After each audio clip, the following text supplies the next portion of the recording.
Olá, pessoal! Vamos começar mais uma aula dando prosseguimento ao nosso curso de extensão à utilização do audiovisual em sala de aula. Meu nome é Jeane e esse curso ele está sendo feito por causa do meu estágio na faculdade Uninter, Uninter, Uninter, estágio híbrido, né? Nós estamos tendo que fazer, então, um curso de extensão. E dando prosseguimento a esse curso, que estou ofertando aqui para professores, futuros professores e também para amantes de cinema, para o público em geral, tá? Hoje nós vamos falar um pouquinho sobre a indústria do audiovisual. Como é feito um filme, quem são as pessoas que trabalham num filme. Talvez você ache isso meio, será que precisa saber isso? Precisa sim. Quando você vai falar para uma sala de aula, né, sobre um filme, é muito importante que você saiba quem são os envolvidos nessa filmagem, nesse trabalho. Os alunos, é muito importante que eles saibam que existem profissionais especializados no assunto. Não é simplesmente uma fábrica de sonhos, não é mesmo? Que a gente vê, de repente, a arte como algo glorioso, magnífico, algo que as pessoas fazem muitas vezes porque amam, né? Artista também come e precisa de dinheiro, e nem tudo é Hollywood, né? Hollywood rola grana pra caramba para artista. Agora, imagina só no Brasil, África também, né? América Latina. E nós podemos ver hoje em dia filmes muito legais de todos os países por causa desses serviços de streaming tipo Netflix, Amazon, né? Então, são serviços que hoje em dia ajudam muita gente a conhecer filmes de todas as nacionalidades. Tá passando um carro fazendo barulho, não sei se vai sair o som. Vamos lá. Então, eu vou falar um pouquinho para vocês sobre esse assunto. É importante você saber? Sim, é muito importante. É importante passar para o aluno? Sim, é muito importante. Quando eu resolvi fazer minha primeira faculdade, eu queria fazer faculdade de cinema, né? E na época, não vão falar assim, tipo, na época dos dinossauros, né?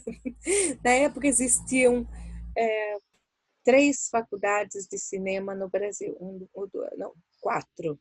Eram 3 de graça e uma paga, né? Haviam as federais do Rio de Janeiro, de Brasília e na USP, né? Federais e estaduais, e uma particular em São Paulo.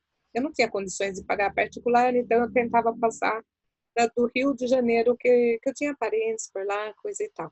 Era uma faculdade bastante concorrida, então é um trabalho assim como outro qualquer. Eu queria ser técnica de câmera, operadora de câmera mesmo. Era o meu sonho, estar trabalhando com uma câmera na mão. Sonhos mudam, alguns a gente realiza, outros a gente transforma. Eu acabei transformando esse sonho em... fui para o teatro, né? Primeiro fui fazer rádio e televisão. Né? Daí depois... Ai, gente, a luz aqui começa a me dar um suador aqui que vocês não imaginam.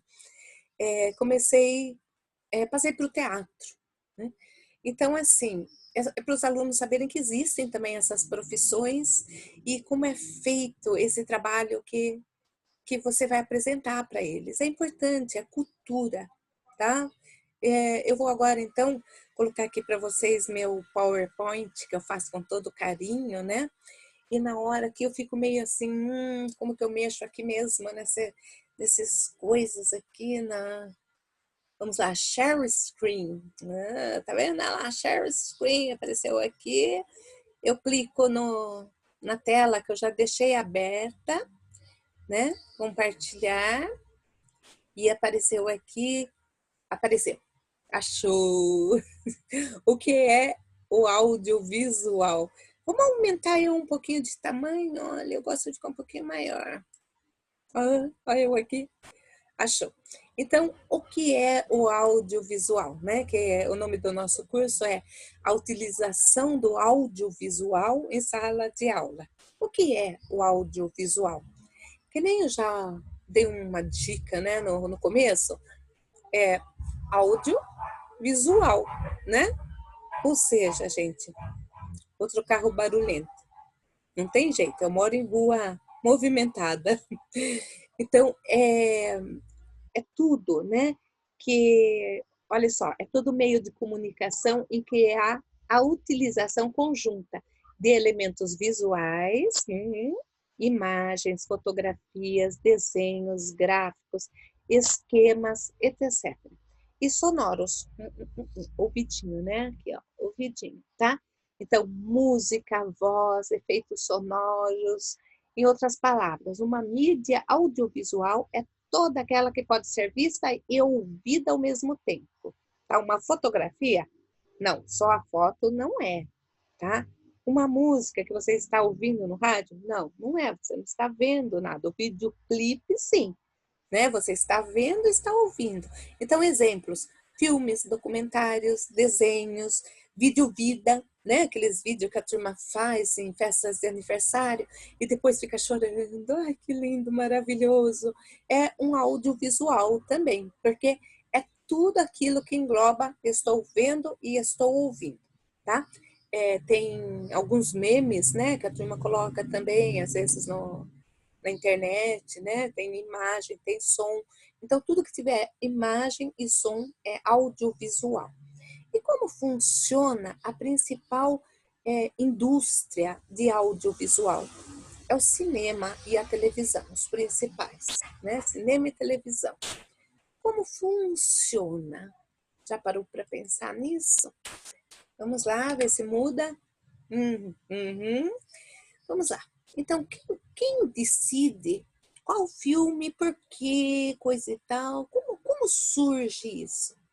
De repente, vamos lá, de repente, eu tenho uma história muito legal, né? Eu escrevi uma história muito legal. Eu acho legal.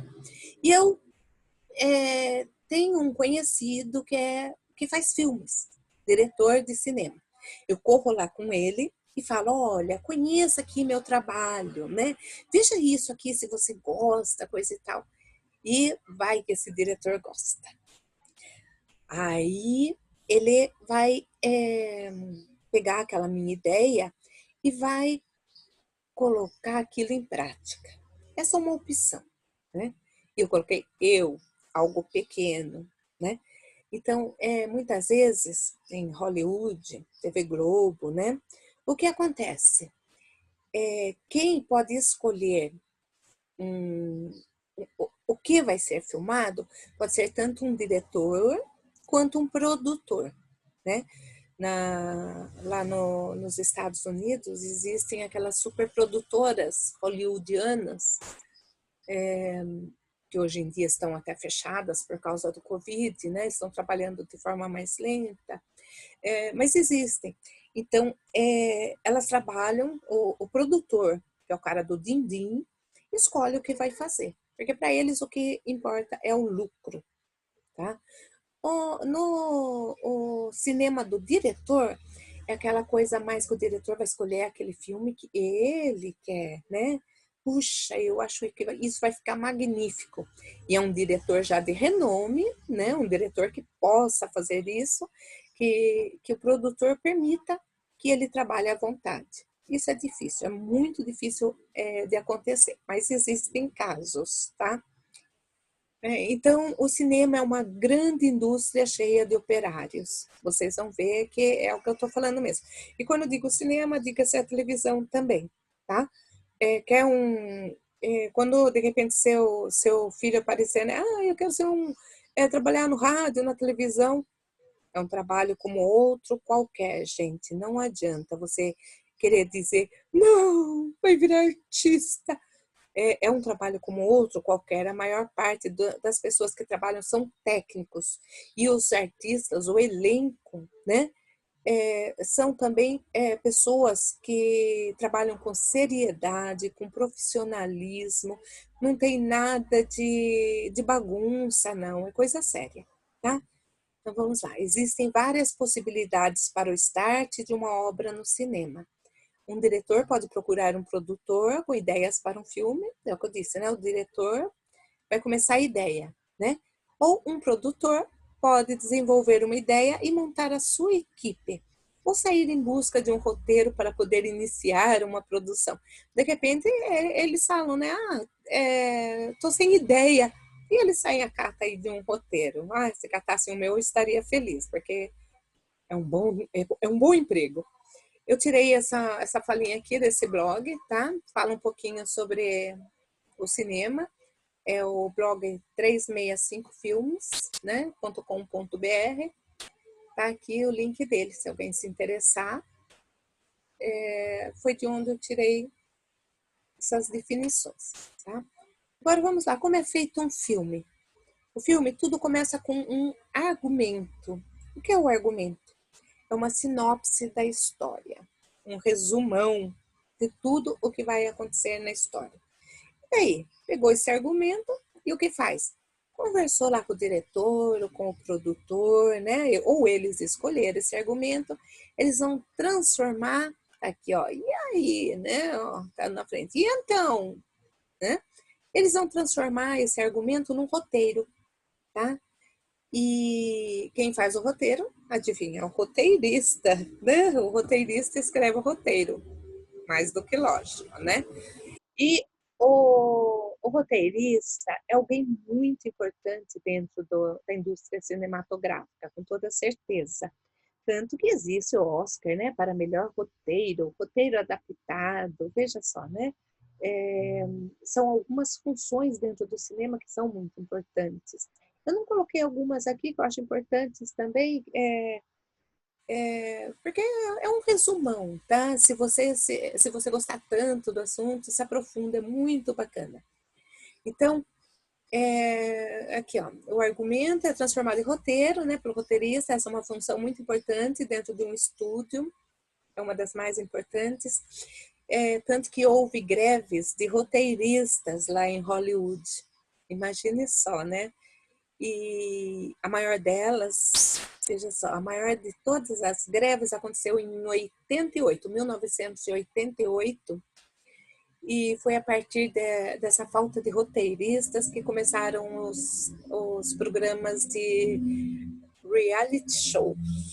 Ó, eu falei chique, reality shows, né? Tipo BBB, né? Big Brother Brasil, essas coisas. Isso daí é um reality show, a Fazenda, né? Então, e lá nos Estados Unidos isso é muito comum. E começou devido a essa greve de roteiro. Porque não precisa de um roteiro para isso aí. Colocam-se pessoas de gênio diferente dentro de uma casa e a gente vê o que dá. Né? Diga-se daí, né? Falta roteiro, né? Então, e também no ano de 2007, 2008, teve outra greve das bravas lá nos Estados Unidos, também dos roteiristas, né? Unindo roteiristas do cinema e da TV. Foi uma greve com mais de 12 mil roteiristas. A gente acha que é pouca gente trabalhando nisso. Veja só, 12 mil roteiristas, né, envolvidos nessa greve. Paralisando a produção de séries, de shows, paralisou. Não tem quem escreva, para tudo, ok? É que nem Covid. Roteirista é que nem Covid. Ai, meu Deus, que horrível isso. Então, para vocês terem uma ideia, séries de muito sucesso na época ficaram paralisadas por conta dessa greve, né? Séries tal como Breaking Bad, Supernatural, The Big Bang Theory, né? Que eram séries de grande sucesso, House, né? Dr. House lá também, né? E até Lost, na época tinha uma série chamada Lost, acho que vocês lembram, ela ficou muito prejudicada com essa série, com essa greve de roteiristas também. Acabou que a gente fala assim, que final mais droga, ficou uma droga isso, ficou uma droga aquilo, mas os roteiristas originais foram substituídos e foi aquele bafafá, e eles foram prejudicados com essa greve de roteiristas. Por aí vocês veem a importância, então, do roteirista. Então, estamos aí com o roteiro, vamos à próxima parte, né? Um produtor ou um diretor resolve filmar, a gente falou. O que faz o produtor? Gente, o produtor é o grande chefe, tá? É quem tem o din-din, é quem tem o dinheiro. Mas também esse é o produtor principal, né? O que tem o dinheiro. Existem os produtores que ralam, né? Eles fazem praticamente quase tudo dentro de um filme. Tudo do trabalho, tipo, vou ter que... quem vai ver a comida que o elenco, que os trabalhadores vai comer, a alimentação, são eles, o transporte. Vou ver se aquele lugar lá está funcionando direito. Eu tenho que ver um lugar para uma tomada, uma cena, né? É o produtor que vai lá procurar esse lugar para ser rodada essa cena. Ele faz tudo, ele comanda tudo, né? Ele quem comanda toda a produção, desde seus estágios iniciais até quando o filme está pronto para distribuição. Ou seja, ele acompanha desde esse comecinho aí, né, do roteiro, que depois vai escolher diretor, todos os técnicos que irão trabalhar, todo o elenco. Depois que fica pronto todas essas filmagens, vai para a parte mais técnica, aí vai para cortes, montagens, sonorização, um monte de coisas desse tipo. Então, ele acompanha tudo, até o momento que o filme chega para você. Okay? Ele cuida das finanças, da contratação de elenco, diretor e técnicos, busca locais para filmagem, cuida da alimentação. Esse busca locais para as filmagens tem um itemzinho aqui, né? Não sei se vocês já ouviram falar da série Narcos, né?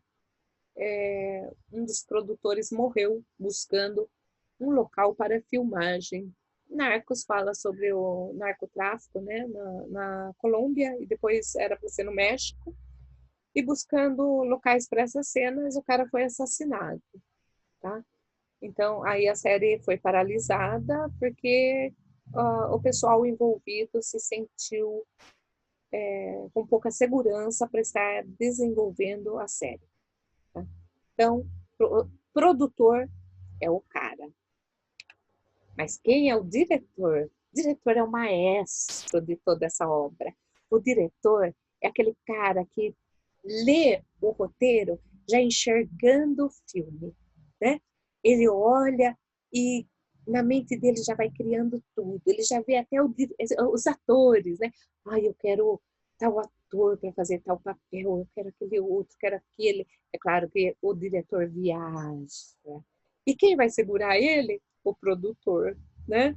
Não viaje tanto, você está querendo o Tom Cruise, mas não tem o Tom Cruise, vai ter que ser o Zé do bar, né? Então, o diretor é isso, gente, é ele quem cria tudo, né?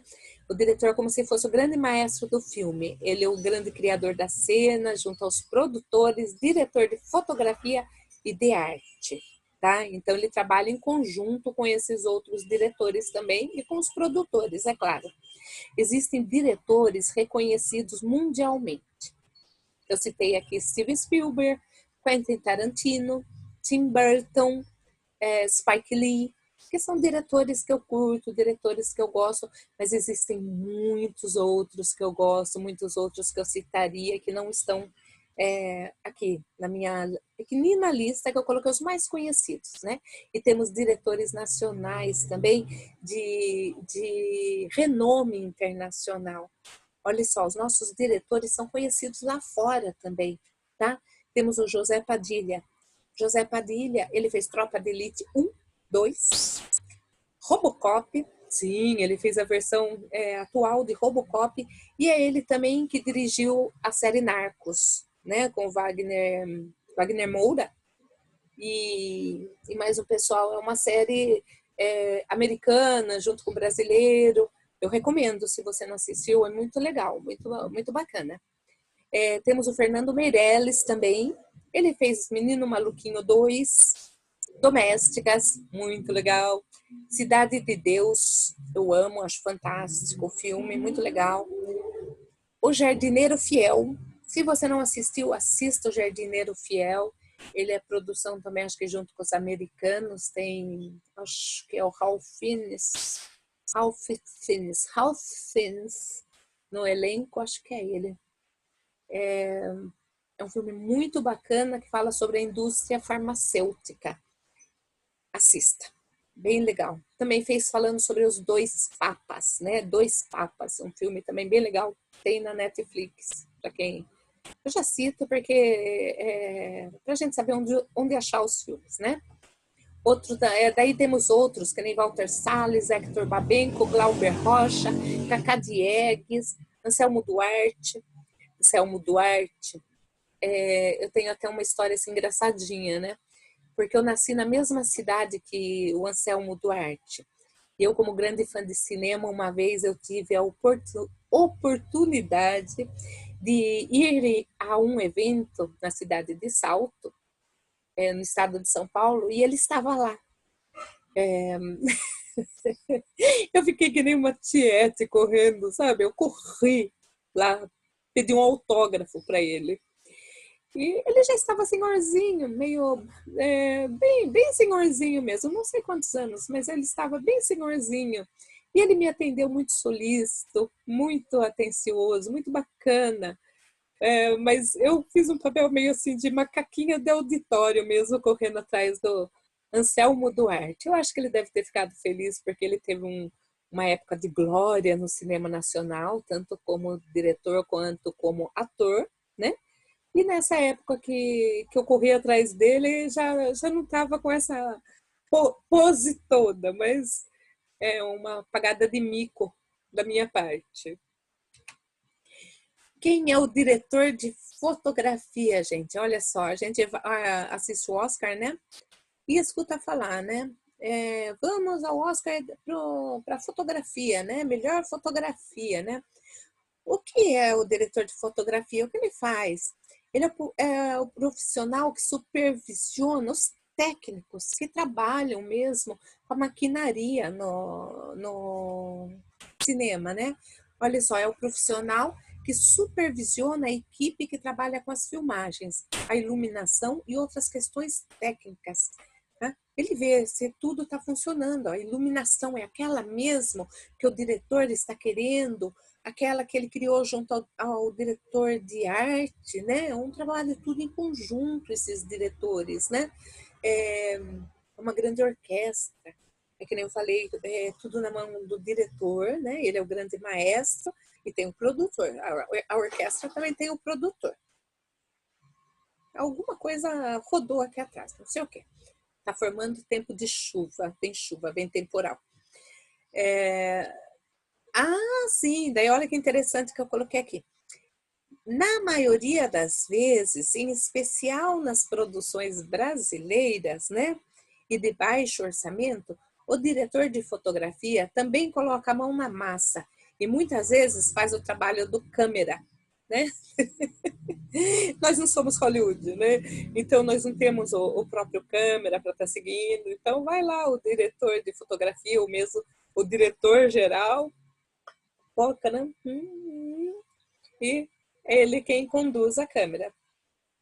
Ele é quem cuida das luzes e das sombras em um cenário. Gente, é tanto trabalho que vocês não imaginam.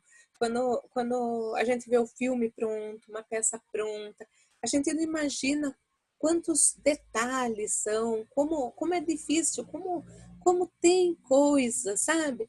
E de repente, é mesmo numa peça, né, teatral, você vai lá e assiste, e o diretor que fez aquela peça está assim roendo os dentes porque algo saiu errado, né? E o público tá, que legal, né? Ai, que ótimo que o público gostou, né? Porque o diretor muitas vezes está furioso. E isso acontece também no cinema, né? Porque às vezes tem gente especializado em catar erros em filmes. É, Titanic tem, sei lá, milhares de erros. Harry Potter. O Senhor dos Anéis tem uma cena que o. Acho que é o Aragorn, não me lembro mais. Um dos personagens está andando num campo cheio de mortos. E um dos mortos espia o cara caminhando. Dá uma espiada lá, vê o cara caminhando. E o pessoal não percebeu isso, então passou, né? E existe então um pessoal então especializado estar vendo se ocorrem esses erros, tá? Até tem o continuista, que é a pessoa que vai ver de repente, que é, ó, tô sem esmaltes, né? Tô sem esmalte. E de repente eu levanto a mão aqui de novo, eu tô com esmalte vermelho, né? Então isso acontece às vezes em filmes, porque o ator não filma tudo no mesmo dia, na mesma hora. E então, pequenos detalhes, às vezes, né? Levanta aí, eu tô filmando tudo na mesma hora, é claro, mas às vezes o cabelo tá assim, dali um pouco o cabelo tá para cá. Então, isso é tudo uma questão, o continuista tem que estar vendo isso. Então, é muita coisa, muitos detalhes, muitas coisas mesmo para essa indústria maravilhosa que cria tanto sonho, né? E informações também sobre, se quiserem mais, esse eu peguei do iCinema, tá? iCinema ou iCinema, não sei, tá o endereço aqui para vocês, se vocês sentirem vontade de se aprofundar mais no assunto. E daí tem o diretor de arte. Eu gosto muito também dessa parte de direção de arte. Direção de arte é quem vai escolher a cara que o filme tem. É claro que junto com o diretor. Sabe aquele filme, de repente você olha, tem até um tom amarelado, aquela cara assim meio de passado. É o diretor de arte que faz tudo isso, né? Tem, de repente, uma cara futurista. É o diretor de arte que vai trabalhar em cima disso. Como? Junto com o diretor. Não esqueça, o diretor é o grande chefe nessa parte, né? E também é ele que cuida do pessoal que faz a maquiagem, cabelo, figurino, os cenários, né? Ele que fala assim, olha, esse cenário aqui, esse local vai ficar lindo, maravilhoso. O produtor pode até escolher um lugar lá e falar assim, olha, esse cenário é legal, né? O diretor de arte vai chegar lá, olhar de repente e falar assim, não é bem isso, não é bem isso, né? Então, é ele que dá também toda aquela cara linda que um filme tem. Tá? Quando você assiste um filme, você não percebe todos esses detalhes que existem, né?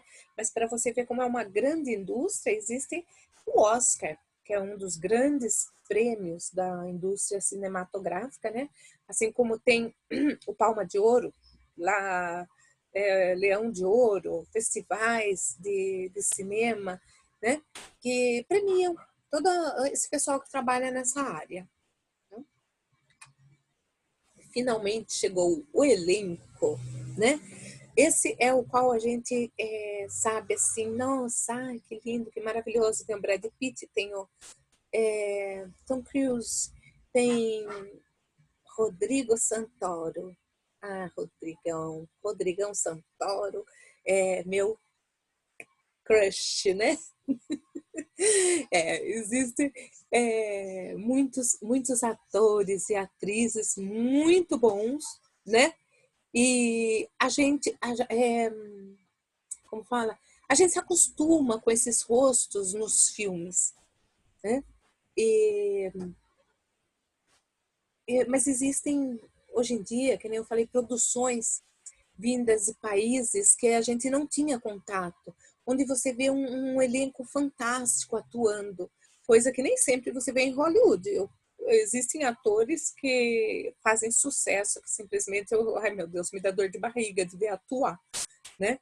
Existem certos atores que é tipo assim, o ator rindo, o ator chorando, o ator pensando.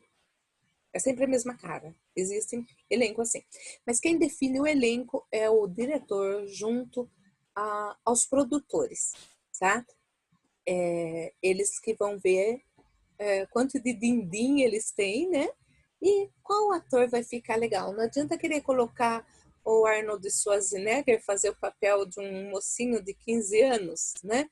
Então, tudo isso, tem todo esse pensamento, tá? E o Oscar finalmente vai para o professor que sabe se utilizar desse recurso. Você aí que está assistindo às aulas, acompanhando as aulas e está aprendendo mais do que nunca, né? Busque mais informações, não só as que eu estou te passando, busque informações, é um tema muito legal, com muitas informações, tá? Fale com os alunos, fale com os alunos sobre essas profissões. São profissões, sim, são difíceis de serem de arranjar emprego, assim como todas. Tá? Quando nós fazemos aquilo que amamos, a gente trabalha. Né? Eu acredito bastante nisso.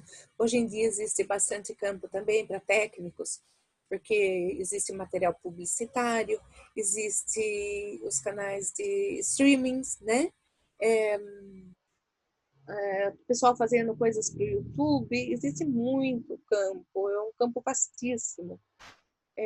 Explique para o seu aluno como é feito o filme, porque é muito importante que ele tenha esse acesso, que ele não seja aquela pessoa que acha que de repente os atores estão lá dentro da televisão, né? É claro que hoje em dia não tem isso. Na minha infância a gente achava que estavam dentro. Então, além, né, do filme, né, explique como é feito um filme, um desenho, um documentário, ok? Lembrando de que o que o aluno está vendo naquele filme, mesmo que seja baseado em fatos reais, veja só, baseado em fatos reais, baseado, né? Então, ele foi baseado, gente, em fatos reais, ele não é a realidade. Explique isso para o seu aluno. Nem sempre aquilo que você está vendo é realmente o que aconteceu. Isso é uma visão que o diretor tem daquela daquele assunto, né? O diretor, e você vê, o diretor, o produtor, todos os envolvidos, tá? Então, e naquela época, você tem que ver a época, o que estava acontecendo na época em que esse filme foi feito. Alguns filmes foram feitos logo que caíram a Torre Gêmeas.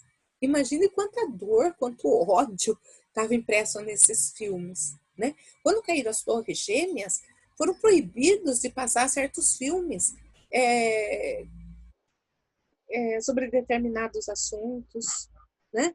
Então, você tem que ver o que estava acontecendo na época e o porquê que trata daquela forma. Eu detesto assistir filmes da época da Guerra Fria, onde os russos eram vistos como bandidos, né? Os filmes, claro, norte-americanos, os norte-americanos e a União Soviética eram inimigos. Então, os russos eram vistos como inimigos, eram sempre os vilões do filme. Então, é de época, né? Então, veja bastante isso. Explique para o seu aluno que o que ele está vendo no filme é baseado em fatos reais e não é, talvez, a realidade, ok? É mais ou menos assim, quando a gente também, né? Ah, eu me separei, né? Por que você se separou? Meu marido é um grosso. Meu marido me trata mal. Daí você vai conversar com o marido. Ah, minha esposa, a gente separou porque a minha esposa, ela não sabe fazer nada. A minha esposa, além de tudo, ainda é grossa, não sabe conversar. Né? Então, sempre existem vários lados da moeda. Assim é um filme também. Existem lados da moeda. É uma visão do diretor, do pessoal envolvido. Né? Ele traz a visão principalmente do diretor. O mesmo fato pode gerar várias obras, que nem eu acabei de citar a queda das Torres Gêmeas, em 2001, se não me engano, gerou vários filmes, né? Outro é a Primeira Grande Guerra. Eu lembro que eu assisti um filme chamado Nada de Novo no Front, ou Sem Novidades no Front. Eu assisti o de 1930, tem outra versão em 1979 também. Ele é muito interessante, porque ele mostra a Primeira Grande Guerra vista pelo lado dos alemães. Tá? É muito interessante, tem uma reflexão lá que eu acho fantástica, de um garoto pensando por que ele está brigando com o pessoal do outro lado, né? Ele podia estar jogando futebol, ele poderia estar numa reunião com aquelas pessoas. É muito bacana esse filme, recomendo. Nada de Novo no Front. E também, esse ano aqui, teve no Oscar, né? 1917. Filme também mais ou menos baseado num fato real, na verdade, foi baseado numa história com, se eu não me engano, o avô do diretor contava para ele, sobre um mensageiro que tinha que levar uma mensagem, coisa e tal. Então, é levemente baseado em fatos reais, tá? Mas se passa na época da Primeira Grande Guerra. Então, se você quer um filme para ilustrar o que foi a Primeira Grande Guerra, né? Como era a situação que eles viviam, é interessante, mesmo porque foi baseado em algo que foi contado, né? Então, tá aí, o filme 1917 também falando sobre a Primeira Grande Guerra. Foi dirigido pelo britânico Sam Mendes. Agora, no Front, sem novidades no Front, eu não coloquei os diretores, infelizmente, mancada minha. Mas é sempre interessante você ver um filme e acompanhar o diretor, tá? O filme é dele. Finalizando aqui, hoje nossa aulinha é curta, né? Deixe suas dúvidas, suas ideias. Eu terei o maior prazer em estar conversando com você, sei lá, aceitando ideias, pode dar ideias, sim, eu aceito. Esse assunto que nós falamos aqui sobre o audiovisual é um assunto extremamente imenso, que você pode estar pesquisando mais na internet. Tem, graças a Deus, hoje em dia tem muito material, então recomendo para vocês. A nossa próxima aula estaremos falando um pouquinho sobre filmes para os professores. Filmes que professores veem outros professores, né? Então, eu tenho 3 deles que eu vou falar sobre eles, que são fantásticos, são muito legais, que eu recomendo. E aí vai entrar a onda, com vocês a onda. Então, deixa a sua curtida aí, por favor, porque, conforme eu falei, vale minha nota aí no meu estágio, né? Curte, deixa a sua curtida, seu comentário, eu terei o maior prazer em estar conversando com você a respeito. Se inscreve no canal para receber os próximos vídeos que estarei postando. Serão 12 horas de vídeo gravado falando sobre o assunto, tá? Um beijo imenso para vocês, sou beijoqueira. Então, fiquem com Deus. Até. Deixa eu voltar eu aqui grandona. Vamos lá. Eu quero parar de compartilhar, tá vendo? Eu vou fazer depois desse estágio aqui, estou pensando em fazer outro sobre como o professor pode utilizar toda a tecnologia que temos, toda, até parece que eu vou saber mostrar toda, muita tecnologia que temos para ele estar colocando no seu dia a dia. O momento Covid é isso, um momento onde tivemos que nos readaptar, aprender a mexer com tecnologia, né? O professor, o profissional que está aí parado sem se adaptar, vai ficar para trás, pessoal. Tá? Então, vou estar ensinando como tá mexendo na tecnologia. Eu estou prometendo, mas eu estou que nem político, eu não sei se eu vou cumprir, tá bom? Que horror! Mas eu pretendo estar cumprindo isso daí, mostrando para vocês um pouco sobre tecnologia, que eu também estou aprendendo na marra, tá bom? Então, beijão, se cuidem, fiquem com Deus. Lá vou eu. Beijos.